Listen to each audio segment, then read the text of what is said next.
Hi friends, welcome to my YouTube channel complete car solutions में आपका स्वागत है।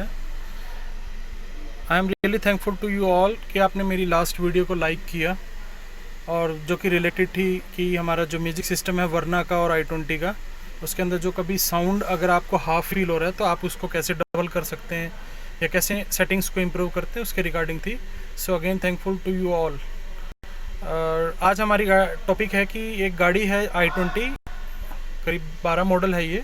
तो इसके अंदर ये प्रॉब्लम है कि गाड़ी के अंदर जो ब्रेक पैडल है वो करीब 7-8-10 किलोमीटर चल के ब्रेक पैडल स्पंजी हो जाता है और कई बार हार्ड हो जाता है और कई बार गाड़ी की ब्रेक ही नहीं लगती। तो अभी हम इस गाड़ी को डायग्नोस कर रहे हैं। जैसे कि आप क्लस्टर मीटर पे देख रहे होंगे कि ब्रेक की लाइट आ रही है। और फर्स्ट ऑफ ऑल इसके अंदर क्या है कि कस्टमर ने बताया कि जब भी मैं गाड़ी चलाता हूँ तो पैडल मतलब बैक मारता है। मैं जैसे प्रेस करता हूँ तो पैडल डिप्रेस होने की कोशिश करता है।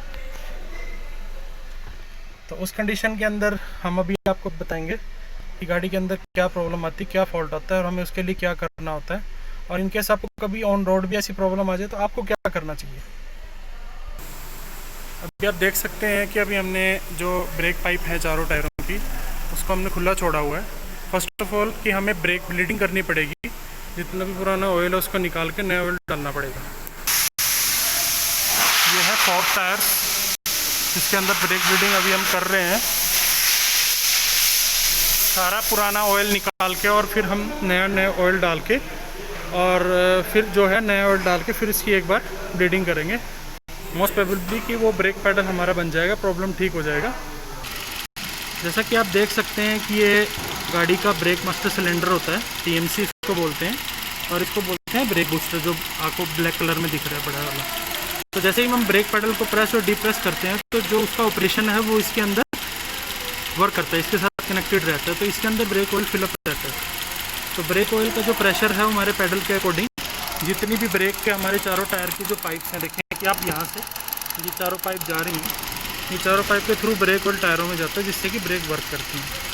अगर ये जो बूस्टर है, ये जो ब्रेक बूस्टर है, अगर इसके अंदर प्रॉब्लम रहती है कभी, इसके अंदर जो पिस्टन वर्किंग रहता है, मीन्स जो पिस्टन क्या करता है ऑयल को प्रेस करके आगे भेजता है, एज लाइक हाइड्रोलिक जो हमारा पंप रहता है।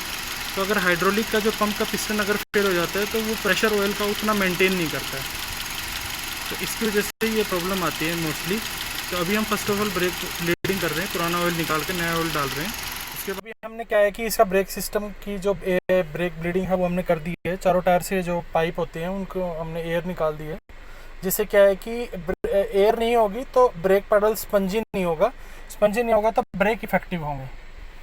तो अभी फाइनली मैंने ब्रेक ब्लीडिंग करके गाड़ी को चलाया है, ब्रेक उसकी यूज़ की है। तो ब्रेक लगने के बाद क्या है कि गाड़ी के अंदर जो पीछे के जो दोनों टायर हैं उसकी ब्रेक नहीं लग रही, आगे के दोनों टायरों की ब्रेक लग रही है। तो इसका मतलब ये हुआ कि जो हमारा ऑपरेटिंग सिस्टम है, जो ब्रेक ऑयल को डिस्ट्रीब्यूट करता है चारों टायरों में, वो ऑपरेटिंग सिस्टम होता है TMC और ब्रेक बूस्टर। तो ये दोनों इफेक्टिव नहीं है और वर्किंग में नहीं है, जो कि टीयर एंड वियर हो चुके हैं। अकॉर्डिंग टू द किलोमीटर आप देख सकते हैं 78,000 के करीब गाड़ी चल चुकी है। और इसकी वजह से क्या है कि TMC और ब्रेक बूस्टर बदलने की वजह से ये ठीक हो पाएगा। तो फाइनली हम इसका ब्रेक बूस्टर और TMC बदलेंगे और जिसकी वजह से ये प्रॉब्लम जो है रिजॉल्व हो जाएगी 100%। तो फ्रेंड्स, मैं आपको बताना चाहूँगा कि जो हमारा ब्रेक सिस्टम होता है वो मेन गाड़ी का जो सेकेंडरी पार्ट होता है। मीन्स कि फर्स्ट तो होता है हम एक्सीलरेशन देते हैं, गाड़ी को पिक करते हैं, उठाते हैं, भगाते हैं। सेकेंडरी पार्ट क्या है कि ब्रेक सिस्टम, जो कि सेकेंड एक पार्ट है जो हमारी गाड़ी में सबसे ज़्यादा, मैं तो ये कहूँगा कि एक्सीलेटर से भी ज़्यादा जो इम्पोर्टेंस होता है वो ब्रेक होता है। गाड़ी रुकेगी नहीं तो हमें भगाने का कोई फ़ायदा नहीं है। तो ब्रेक्स का मोस्टली क्या होता है कि जिनकी गाड़ी सिटी ड्राइव रहती है, सिटी ड्राइव के अंदर ब्रेक्स ज़्यादा यूज़ होते हैं।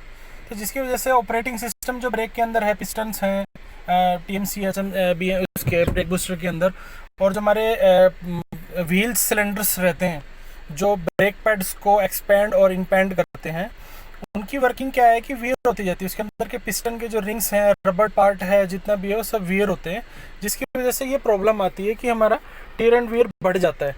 तो सिटी ड्राइव के अंदर और हाईवे के अंदर और हिल एरिया के अंदर जितनी भी गाड़ी की परफॉर्मेंस रहती है टीयर एंड वियर की, वो अलग अलग रहती है।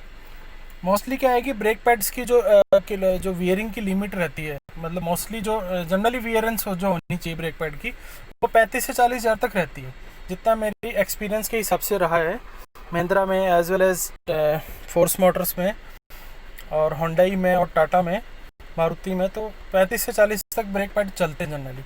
और कई जैसे बिगनर्स होते हैं, जो लर्नर्स होते हैं, जो गाड़ी अभी चलाना सीखते हैं, तो उनको इफेक्टिवनेस जो ब्रेक की है वो उसके अकॉर्डिंग नहीं रहती, और वो बार बार ब्रेक पैडल और क्लच यूज़ करते हैं, जिसकी वजह से वो दोनों चीज़ें मोस्टली वियर होती है, ब्रेक पैडल, ब्रेक पैड्स और अपना clutch plate and pressure plate. तो आप मैं ये कहूँगा कि कभी भी डीलरशिप्स पे आप जाते हैं कभी भी, और इस तरह की कोई कंप्लेंट होती है अपनी गाड़ी में, तो वो जो चीज़ें आपको एजुकेट करते हैं कि ब्रेक पैडल जो है, ब्रेक पैड वियर हो गए हैं, तो और फिर एज ए कस्टमर की हम कंप्लेंट करते हैं कि इतना जल्दी हो गया, ये टाइम से पहले हो गया।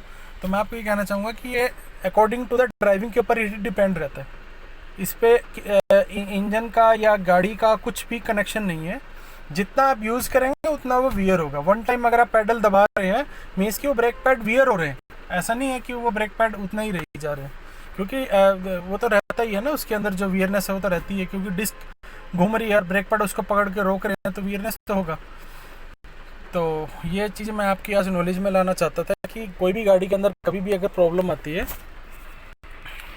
तो उसके अंदर जो टीयर एंड वियर पार्ट रहता है उसका चेंज होना वो किसी भी कंपनी के ऊपर नहीं डिपेंड होता है, उसका चेंज होना हमारी ड्राइविंग के ऊपर ही डिपेंड रहता है। वो आप कैसे यूज़ करते हैं, कितना यूज़ करते हैं, वो सब अपने हाथ में होता है। सो माय फ्रेंड्स, थैंक्स, आपने इतना टाइम दिया मेरी एक छोटी सी वीडियो को, जो मैं चाहता था कि आपकी नॉलेज में मुझे लाना चाहिए। और कोई बिगनर है, कोई एक्सपीरियंसड है ड्राइविंग के अंदर, तो उसके अकॉर्डिंग जो है ये सब चीज़ें रहती है। ये मैं थोड़ा सा आपको फ़र्क दिखाना चाह रहा था, और उसकी कॉस्ट इम्पैक्ट क्या रहती है वो आपके सामने ही है।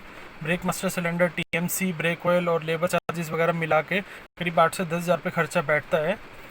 तो मैं यही कहूँगा कि थोड़ा सा अपने ड्राइविंग के ऊपर आपको ये इम्प्रूवमेंट करना पड़ेगा कि हमें गाड़ी को हम भगा रहे हैं और ऐसा ना हो कि हम गाड़ी को सडन एक्सीलरेट कर रहे हैं 50 की स्पीड पे और फिर हमने उतना ही हमें ब्रेक देना पड़ रहा है, तो हमारा जो कॉस्ट कटिंग है, कॉस्ट है जो हमारा, वो तो उतना ही रह रहा है, उतना फ्यूल खर्च हुआ हमारा, उतना ही ब्रेक पैड भी हुआ।